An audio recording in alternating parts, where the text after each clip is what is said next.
Okay, my keyboard whacked out over the weekend, and I still haven't been able to get a replacement keyboard. So since I can't type this up, I thought I would try a little video post to it.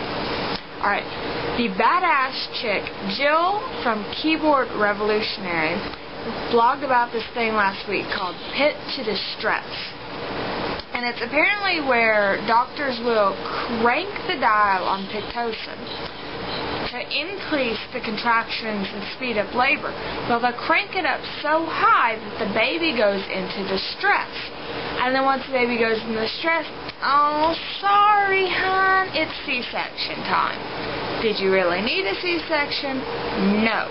The doctor did it on purpose. This is a completely insane concept. I mean, it blew Jill's mind, too, when she first heard about it.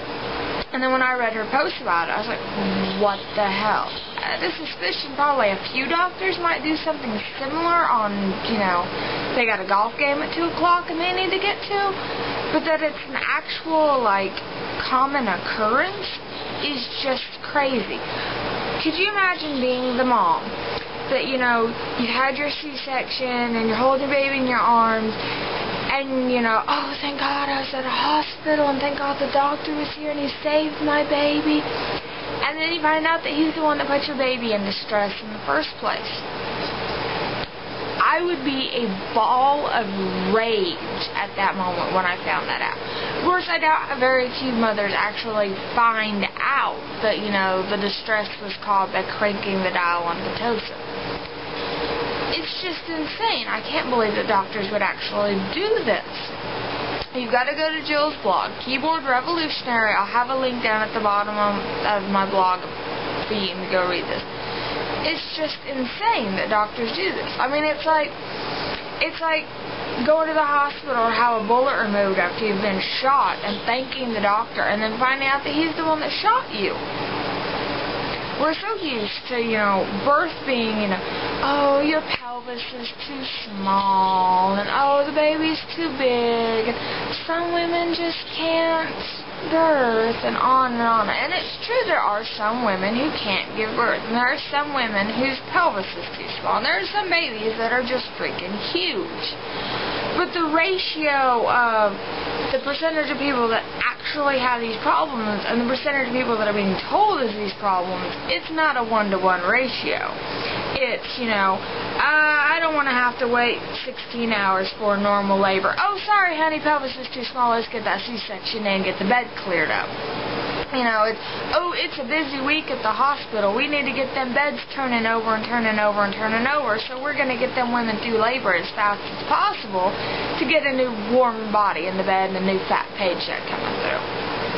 It doesn't happen to as many women as being told.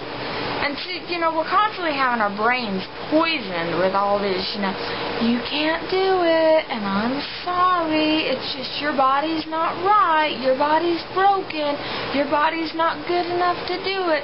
Let the doctor come in and save you like Superman. But now it's gone another step. They're not just, flooding your mind with all this bull crap. Now they're flooding your baby with dangerous chemicals so they can get your butt to the OR as soon as possible. Why? What's the point?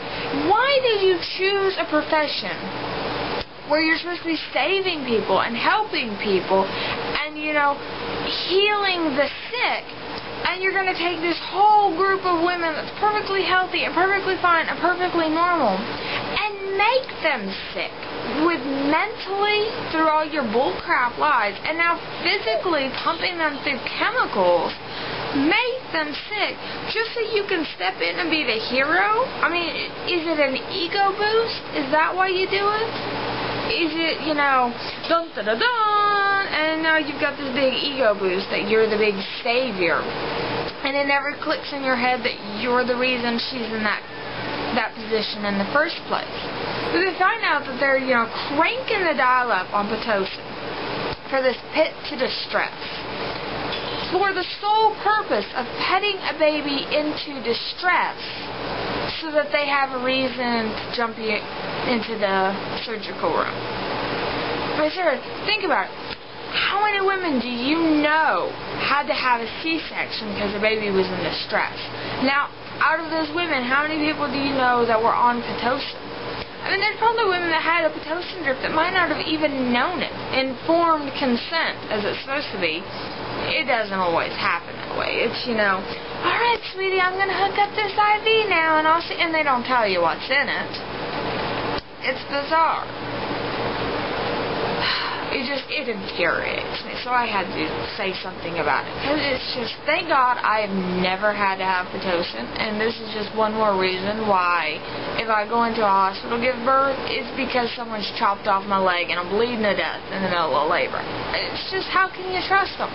Yeah, there's a few good doctors, but it's not like the commercial for the Yellow Pages now where they're all running around with superhero blue capes on. You don't know which one's the good doctor and which one's not. And they do pull a fast one. You see a doctor for the whole 36 weeks of your pregnancy and they're sunshine and roses, and then at the end they flip the coin and all of a sudden they know you're going to do what I say, when I say it, and how I say it because I said it. And it's not like you can switch doctors all of a sudden at the end of the and they know it. It's a psychological game with them. They're going to be sunshine and roses all the way through when you have a chance to switch it. And then some of them, they even keep it up until you get to the hospital and you're in labor. And then they walk in and it's like, hello, Dr. Jekyll and Mr. Hyde. This whole nother person was walking in with the same face and body, but now he's telling you a whole nother story. It's hospital policy, And if they can't, force it on you with it's hospital policy, or, well, no, I don't do this, and you're not a good candidate for that. Well, then they'll just find some way to get you in there anyway. They get the epidural in you, which, guess what, slows down labor. Oh, labor's slowed down and stopped. We're going to have to crank the Pitocin. Guess what? Or, you're only 38 weeks pregnant, but, well, let's just go ahead and induce you now, because that's fine. Who cares that, you don't know the exact day that you got knocked up, so you don't know for certain that you're 38 weeks pregnant, and that ultrasounds have a 2 to 3 week error rate that you could only be, 36 weeks, but they're marking you as 38. And that, no woman's body absolutely ovulates at the exact 2 weeks before 2 weeks after menstruation. So going back to menstruation isn't always going to be the perfect when you got knocked up. They'll just ignore all that. And the doctor's like, oh, you're 38 weeks. Let's just go ahead and induce you. Except your body's not ready, and the baby's not ready. So guess what? They got to drop you in Pitocin. And then guess what? Crank the dial. And it's just insane. You've got to go read Jill's blog post about this because she does it much better. Okay? Thanks. Bye.